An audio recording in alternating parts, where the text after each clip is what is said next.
가득한 2024년 새해가 시작되었습니다. 좋은 꿈들 많이 꾸고 계시죠? 하나님께서 이 시간에 여러분과 함께 하시기를 간절히 빕니다. 여러분이 보시는 좌측 전면 보시게 되면 믿음으로 보게 하소서라고 잘 보이시죠? 금년도 예수 그리스도의 표가 되겠습니다. 히브리서 11장 1절의 말씀인데요. 저를 한번 따라해 보실까요? 믿음은 바라는 것들의 실상이요 보이지 아니하는 것들의 증거다. 보이지 않는 것들의 증거가 된다. 아멘. 크게 하시기 바랍니다. 아멘. 예. 믿음대로 될지어다. 세상은 늘 어렵다, 안 된다, 힘들다, 이렇게 희망이 없다라고 얘기들을 합니다. 그러나 우리 그리스도인들은 하나님의 약속을 굳게 붙잡는 사람들이죠. 특별히 올 한해는 믿음의 눈으로 볼 수 있기를 바랍니다. 아멘. 사랑하는 여러분, 우리는 믿음으로 하나님을 인식합니다. 우리가 하나님을 어떻게 알 수 있느냐? 믿음을 가지고 하나님을 인식한다는 거예요. 또 믿음으로 구원도 우리가 받습니다. 그래서 우리들에게는 올바른 믿음에 대한 절대적인 확신이 필요하다라는 것입니다. 우리가 믿는 하나님 과연 어떤 분이신가요? 이 주보에 보시면 맨 상단에 요한복음 4장 24절의 말씀이 나와 있죠. 우리 같이 한번 읽겠습니다. 시작. 하나님은 영이시니 예배하는 자가 영과 진리로 예배할지니라. 아멘. 하나님은 무엇이다? 영이시다. 하나님은 영이시라고 명백하게 오늘 말씀하고 계십니다. 그분은 그래서 지혜와 능력이 무궁무진하시고 영원하시고 불변하시는 영이시다라는 겁니다. 이 영이신 하나님이 과연 몇 분이십니까? 오직 한 분 하나님이시다라는 것입니다. 출애굽기 10장 3절에 보시면 너는 나 외에 다른 신을 내게 두지 말라 라고 십계명에서 분명히 말씀하고 있습니다. 이렇게 하나님은 한 분이시지만 성부, 성자, 성령 삼위의 인격을 가지고 계십니다. 그래서 마태복음 28장 19절에 보시게 되면 그러므로 너희는 가서 모든 민족으로 제자를 삼아 아버지와 아들과 성령의 이름으로 세례를 베풀고 이렇게 말씀합니다. 아버지와 아들과 성령, 성부, 성자, 성령 삼위일체입니다. 하나님께서 우리를 사랑하셔서 이 땅에 예수 그리스도를 보내주셨습니다. 말씀으로 현존하신 하나님께서 사람의 몸을 입으시고 오신 사건은 엄청난 거죠. 그게 바로 우리를 사랑하신다는 큰 증거입니다. 구체적인 겁니다. 새해를 열면서 사람들은 나름대로 내가 이제 새롭게 살겠노라고 굳게 결심하고 다짐하고 뜻을 세웁니다. 그런데 사람이 새롭게 그렇게 결심을 했다 할지라도 대부분 작심삼일, 작심삼초라는 말까지 하는데 흐지부지 유야무야 되는 경우가 참 많죠. 그러나 그 중에서도 아주 의지가 강한 사람들이 있어요. 그런 분들은 상당한 열매를 맺습니다. 그런데 이분들의 공통점을 보게 되면 자신의 노력과 뜻에 의하여 내가 이러이러한 일을 이루었노라고 교만하기 쉽다라는 것입니다. 그러나 우리 하나님은 교만하는 사람을 싫어하십니다. 그래서 하나님께서는 이 의지가 강해서 내가 뭔가를 얻었노라고 자기를 드러내고 사람들에게 나는 이런 사람이라고 자랑하는 사람을 꺾으신다라는 겁니다. 교만한 사람을 꺾는 방법이 겸손하게 만드는 방법이 있습니다. 거듭나게 하심과 성령으로 새롭게 하시는 일입니다. 사람이 거듭나면 겸손해지죠. 성령으로 새롭게 되면 변화를 받아서 내가 새로운 사람, 새로운 출발이 시작된다라는 것입니다. 여러분은 다 성령을 받으셨어요. 예수 믿으면 예수님을 구주와 주님으로 고백하는 순간 성령님이 내 안에 오시죠. 그러나 성령 충만과는 별도라는 거죠. 성령 충만을 알기 쉽게 얘기하면 내가 이렇게 풍선을 보시면 풍선이 빵빵해갖고 터지기 직전 더 이상 바람이 들어갈 수 없는 상태, 그것만큼 내 안에 예수님으로 충만하게 차 있는 상태. 그게 성령 충만이다 라고 볼 수 있습니다. 사람의 의지와 노력으로 쉽게 되지 않고 성령의 임재와 거룩하게 하심으로 우리가 새롭게 변화를 받습니다. 하나님은 예수 그리스도를 믿는 사람들에게 성령을 보내주시겠다라고 약속하셨습니다. 왜 보내주시는가? 예수님이 성령을 보내주셨다고 약속하셨기 때문에 하나님이 우리에게 성령을 보내주셨습니다. 성령은 우리에게 풍성한 은혜를 주십니다. 우리에게 성령이 오시면 우리가 새로워진다라는 것이죠. 성령으로 새롭게 된 사람은 하나님의 은혜에 의해 새롭게 창조된 새로운 피조물이다.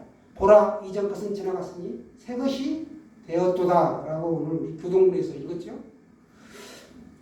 하나님 아버지가 우리에게 성령을 보내주신 것은 우리로 새로운 삶을 살기를 원하시기 때문에 그렇습니다.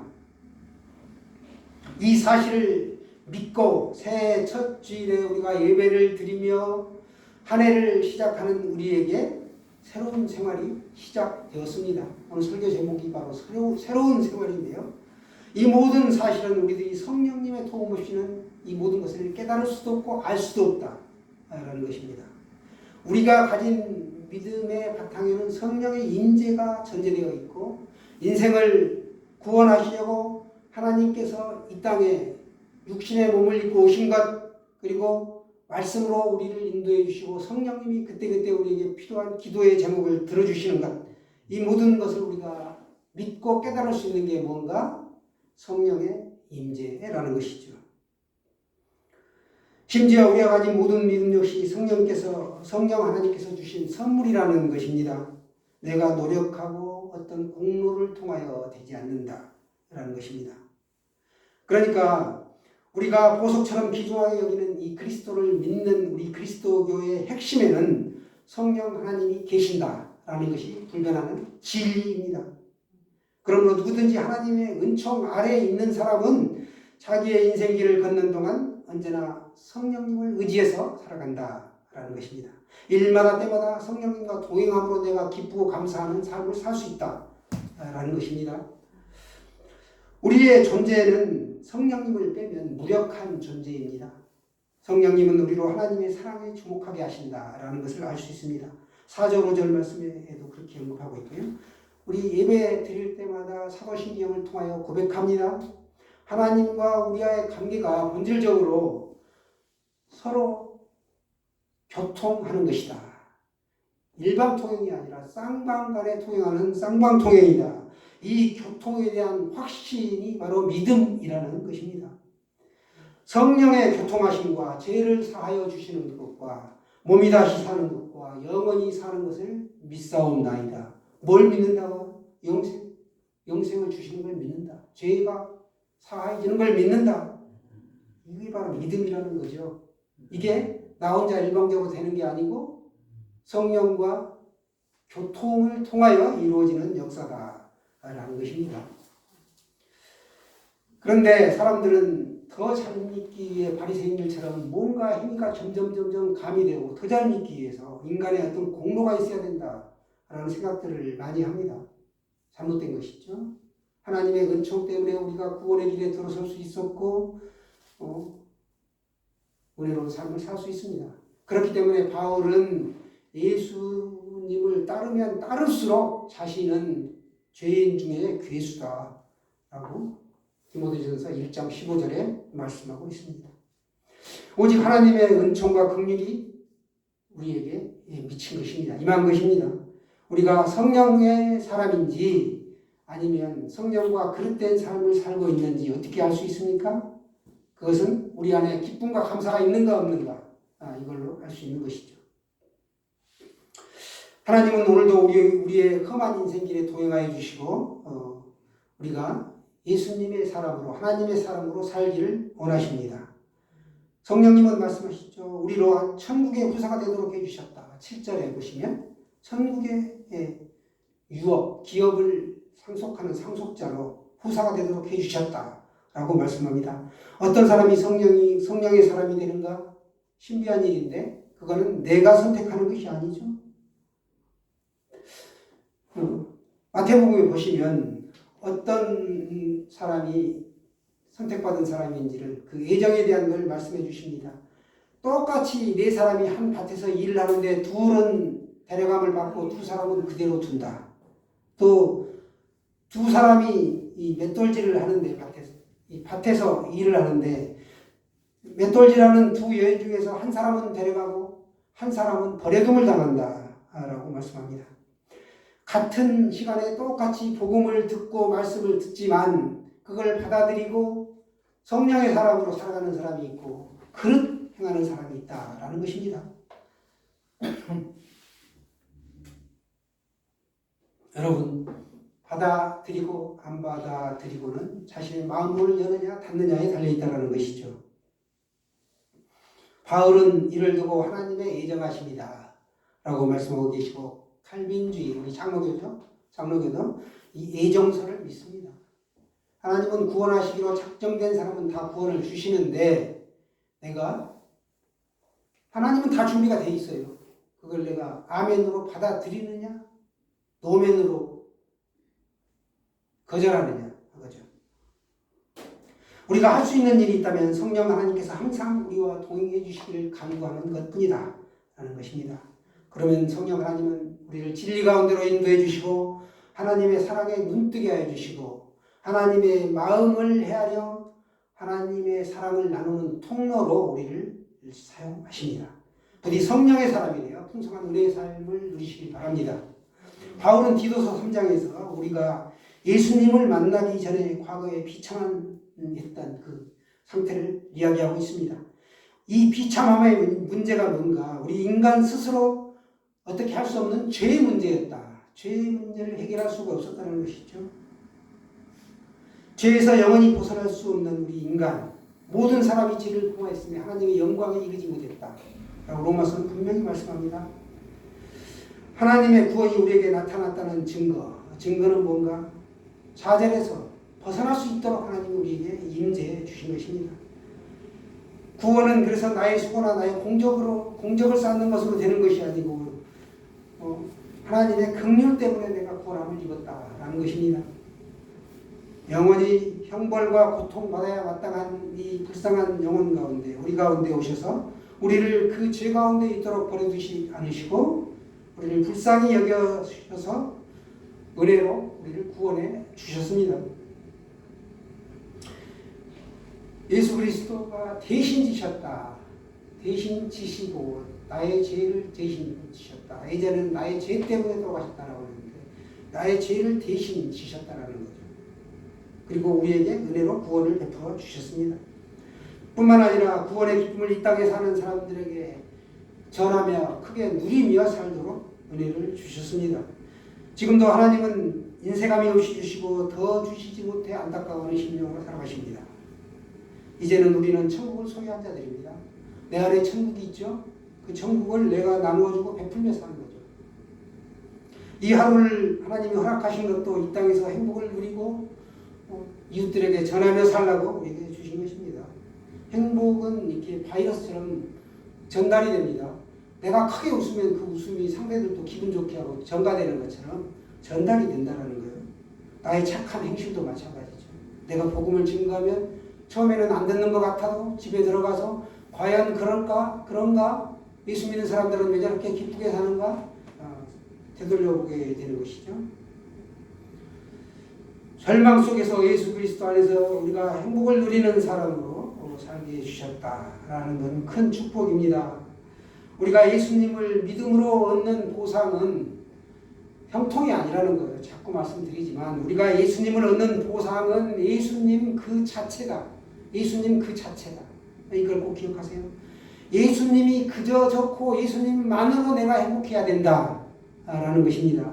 많은 사람들이 착각하죠. 예수님을 믿어서 내가 건강하고 사업이 잘 되고 축복되고 일이 잘 풀리고 가족이 다 건강하고 구원받고 화목하게 되고 이런 걸 초점을 둔다는 거예요. 예수 믿고 예배 잘 드리고 내가 말씀 보고 날마다 기도하고 찬양하는데 왜 우리 가정은 아직 예수님을 믿지 않고 돌아오지 않는가? 늘 다투게 되는가? 라는 걸 하면서 하나님을 원망하게 되죠. 이런 분은 예수님을 믿는 것이 아니고 뭘 믿었느냐? 가족이 구원받는 걸 믿었고, 사업이 형통한 걸 믿었고, 내가 건강한 걸 믿었고, 가족이 화목한 걸 믿었다라는 거예요. 예수님을 믿은 게 아니에요. 예수님을 믿음으로 받는 복, 따라오는 부수적인 것, 그걸 더 치중해갖고 목적으로 믿었다라는 거예요. 그러니까 이 사람들은 다 이루어지기까지는 절대로 기쁨이 올 수가 없습니다. 이 사람들은 불평과 짜증, 원망으로 살게 되고, 주변 사람들이 봤을 때 예수님 믿는 사람의 삶과는 완전히 동떨어진 삶을 살게 되는 것입니다. 여러분, 예수 믿는데 행복하지 않고 불행하다면 주변 사람들이 누가 예수님을 믿고 따르고 싶어 하겠습니까? 그 사람들은 더구나 성경도 모르는데 예수 믿는 우리를 통하여 간접적으로 예수님을 믿고 싶어하는 사람들이 세상 사람들입니다.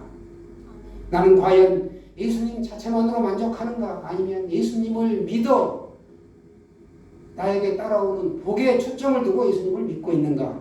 한번 되돌아보시기를 바랍니다. 그 차이는 너무나 크다라는 거죠.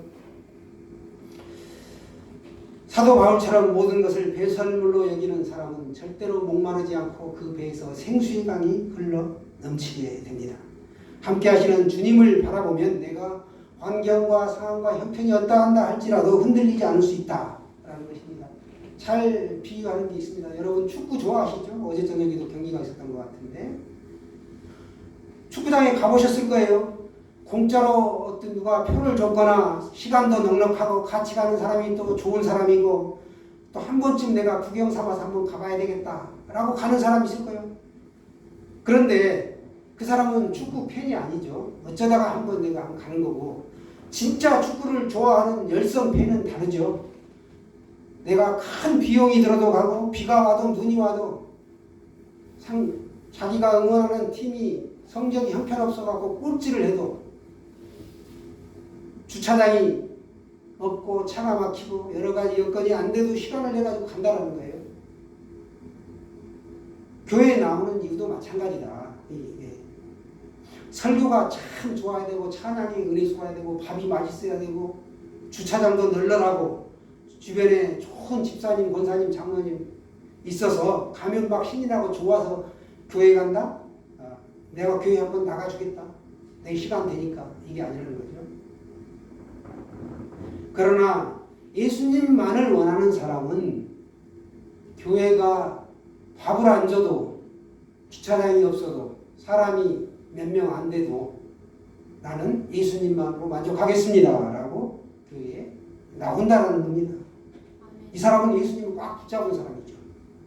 예수님만 원하고 예수님만 만나고 싶고 예수님만으로 내 삶을 살고 싶은 사람, 이런 사람은 어떤 어려움이라도 상관하지 않는다. 지금 내가 예수님 믿음으로 가정에서 핍박이 올 수 있고 또 이 시간을 여기다 투자하다 보면 꼭 해야 할 일이 있는데 그걸 못하게 되고 당장 손실이 발생해도 예배자로 살면 하나님은 반드시 복을 주십니다. 언젠가 한번 말씀드린 것 같은데 구약에 보시면 죽음을 맛보지 않고 들림받은 사람이 두 사람이 나옵니다. 에녹, 엘리야죠. 에녹을 한번 비유로 들어볼까요? 에녹이 365세를 살죠. 65세에 무두셀라를 낳습니다. 그리고 300년 동안 하나님과 동행하다가 죽지 않고 그냥 들림을 받습니다. 65세의 무두셀라가 300년 동안 아버지가 하나님과 동행하는 것을 보게 됩니다. 하나님과 동행한다는 건 예배를 드린다는 거예요.